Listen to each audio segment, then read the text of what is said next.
నమస్తే, నేను మీ తేజ. పెద్ది సినిమా నుంచి సాంగ్స్ అన్నీ కూడా రిలీజ్ అయ్యాయి. అయితే రీసెంట్గా వచ్చిన హల్లలో సాంగ్ దాని గురించి అయితే కాంట్రవర్సీ నడుస్తుంది. ముఖ్యంగా ఆ సాంగ్ లిరిక్స్ రాసిన అనంత్ శ్రీరామ్ ఎవరైతే ఉన్నారో అతనిపైన చాలామంది కామెంట్స్ చేస్తూ ఉన్నారు నెగిటివ్గా. సో అంటే ఎప్పుడు కూడా సనాతన ధర్మం అంటూ కూడా మాట్లాడే ఆ వ్యక్తి అసలు ఇలాంటి లిరిక్స్ ఎలా రాశాడు అంటూ కూడా చాలామంది మాట్లాడుతున్నారు. సో దీని గురించి క్లియర్గా తెలుసుకునే ప్రయత్నం చేద్దాం. మనతో పాటు మాట్లాడడానికి సీనియర్ జర్నలిస్ట్ దాము బాలాజీ గారు ఉన్నారు, ఆయనతో మాట్లాడదాం. నమస్తే సార్. నమస్తే. So Anant Sriram lyric writer. So రీసెంట్గా అతను ఏదైతే పెద్ది మూవీలో హల్లలో సాంగ్ రాశాడో దాని గురించి కాంట్రవర్సీ నడుస్తుంది. ఏంటి సార్ ఇదంతా? మామూలుగా అనంత్ శ్రీరామ్ సనాతన ధర్మాన్ని గురించి కుదిరినప్పుడంతా కూడా ఉపన్యాసాలు ఇస్తుంటాడు. తర్వాత మన సినిమాలు మన సంస్కృతిని ఎలా నాశనం చేస్తున్నాయి కూడా ఆయన చాలా బాధపడుతూ మాట్లాడుతుంటాడు. సో అలాంటి అనంత్ శ్రీరాము ఒక పాట రాశాడు దీంట్లో, పెద్దిలో. మనం ఆల్రెడీ చూసాము, దాని ప్రమోషన్ అంతా కూడా బాగా చేస్తున్నారు. ముఖ్యంగా శృతి హాసన్, జాన్వీ కపూర్ డ్యాన్సులు, రామ్ చరణ్ కూడా డ్యాన్సులు ఎరగదీశాడు ఆ సాంగ్లో. ఆల్రెడీ ఇది పాపులర్ అయింది. సో ఇప్పుడు ఏంటంటే ఈ సాంగ్ పరమ బూత్ సాంగ్ అని చెప్పి విమర్శలు మొదలైనవి. ఇట్లా మహిళా సంఘాలు కావచ్చు, చాలామంది ఇతన్ని గతంలో విమర్శించే వాళ్ళు కావచ్చు, వాళ్ళందరూ ఇప్పుడు రంగంలో దిగి ఇతనేమో మాట్లాడుతూ ఉపన్యాసాలు ఇస్తుంటాడు, సనాతన ధర్మాన్ని గురించి గొప్పగా చెప్తుంటాడు, ఇతను ఎలాంటి బూతుపాట రాశాడో చూడండి అని చెప్పి ఇప్పుడు పెడుతున్నారు. ఆ బూతుపాట ఏంటంటే ఆ లిరిక్ ఏంటంటే పల్లవిలో వారానికి 1000 నా కోసం దాయి, అంటే వారానికి 1000 రూపాయలు నా కోసం సేవ్ చేయి, నేను నెలకొకసారి అయినా ఇస్తా ఈ హాయ్, నీకు నెలకొకసారి ఇస్తానంటే నీతో పడుకుంటా, నాకు డబ్బులు వారానికి 1000 దాయి అన్న ఇది ఉంది. ఇదే మీనింగ్తో ఇంకా ఉంది, అరకాసులు తీయి, అరవంకి లేయి, అందం బిందులు ఉన్నాయి, ఇలాగా ఉంది సాంగ్. సో ఇప్పుడు నువ్వు అంటే వారానికి 1000 దాచిపెట్టి నాకు ఇస్తే నేను నీతో పడుకుంటా అన్నట్టుగా వీడు రాశాడు ఈ బూతుపాట. అది రామ్ చరణ్ మీద తీశారు అనేది విమర్శ ప్రధానంగా. ఇంకా దాంట్లో ఇంకా మిగతా సాంగ్లో కూడా అక్కడక్కడ బూతులు వాడారు అనేది ఇది మెయిన్గా. సో ఇక్కడ మనకు విషయం ఏంటంటే నిజానికి ఈ బూత్ అనేది విచిత్రమైన వ్యవహారం. మనకి ఎప్పటి నుంచో సినిమాల్లో బూత్ సాహిత్యం ఉందనేది ఎప్పటి నుంచో ఉంది. నేను కొన్ని ఎగ్జాంపుల్ చెప్పడానికి 1940s రూపవాన్ అనే ఒక పత్రిక వచ్చేది, 40s 50s.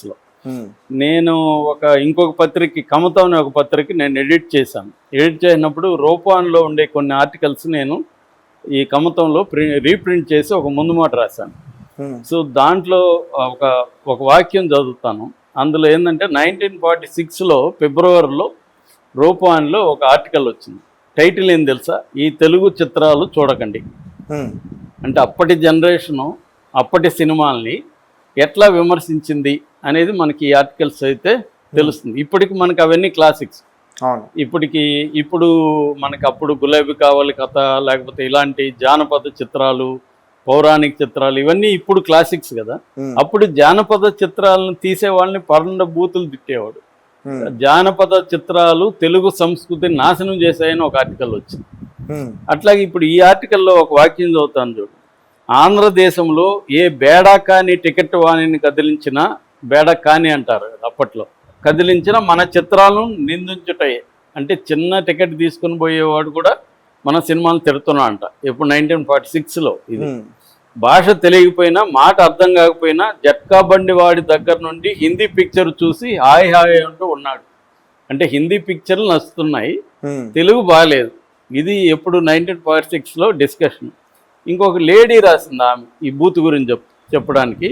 స్త్రీ దృష్టిలో మన చిత్రాలు కాకరపర్తి కామేశ్వరి రాసింది 1951 ఏప్రిల్లో ఆర్టికల్. ఆమె ఏమంటుందంటే, మన తెలుగు సినిమాల్లో బూతు సంభాషణలతోనూ వక్షోజ ప్రదర్శనలతోనూ ప్రేక్షకుల్లో కామోద్రేకాన్ని రెచ్చగొట్టి జేబుల్లో డబ్బులు అమాంతంగా గల్లంతు చేసే సాధనాలుగా ఉన్నాయి.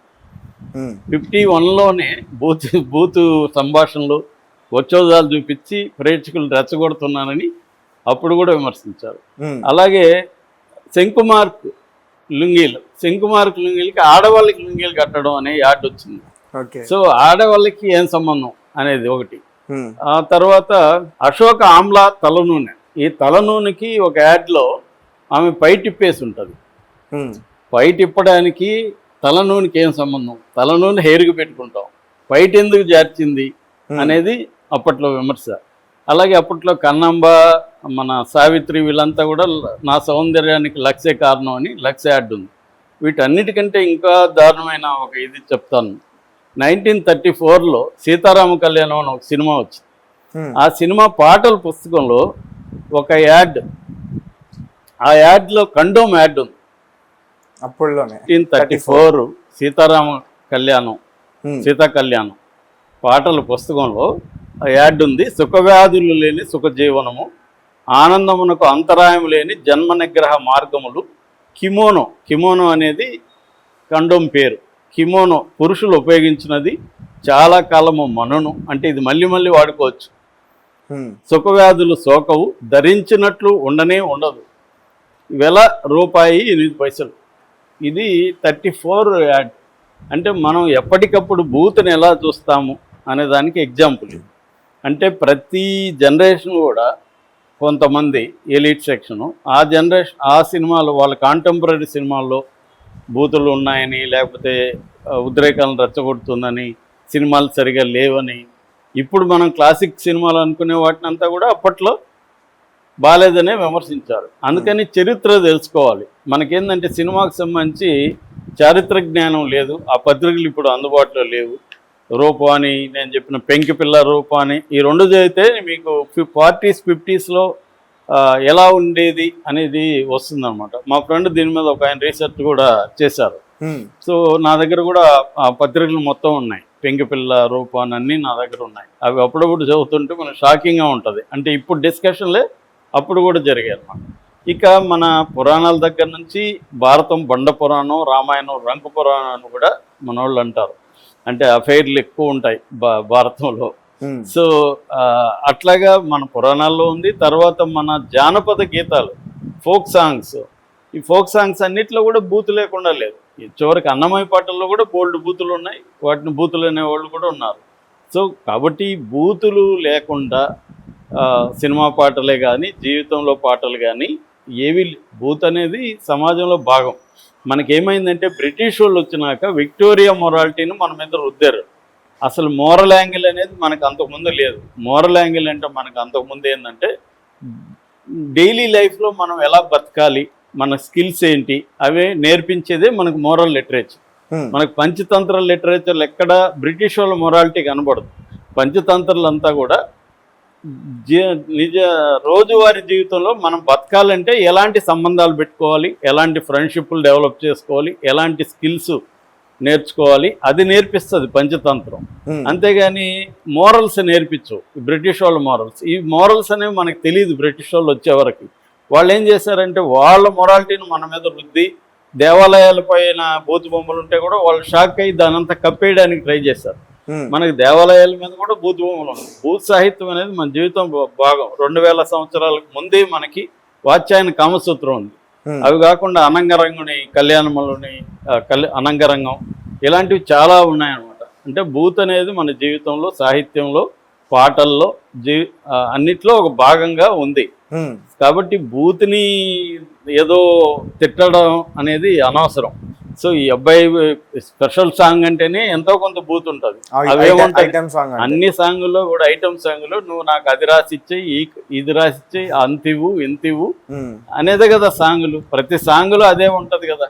అదే వీడు కూడా వారానికి 1000, అక్కడ రైమింగ్ కోసం వాడు పదాలు పడక 1000 అని రాశాడు. 1000కి ఎవరు వస్తారు ఇప్పుడు? వారానికి 1000 ఎవరు వస్తారు యాక్చువల్గా ఇవాళ ఉన్న కండిషన్లో?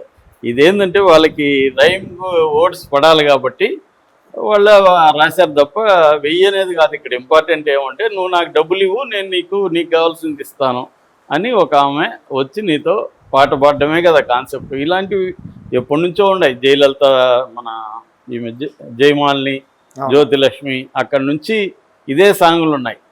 అదే వాతావరణం కంటిన్యూ అవుతుంది. రాసేవాడు కూడా అదే రాస్తున్నాడు. రెండోది అనంత్ శ్రీరామన్ ఒక్కడనే అనడం కూడా తప్పు. ఎందుకంటే పాట రాయించుకుంది ఎవరు? డైరెక్టరు. దాని పాడింది ఎవరు? సింగరు. మళ్ళీ మ్యూజిక్ డైరెక్టరు, హీరో. వీళ్ళందరూ తెలియకుండా పాటని షూట్ చేయరుగా. అది పదే పదే ప్లే చేస్తుంటారుగా షూట్ అప్పుడు. అందరికి తెలుసు కదా. కాబట్టి కాకపోతే ఏంటంటే అతను నీతులు చెప్పకూడదు. ఎవరు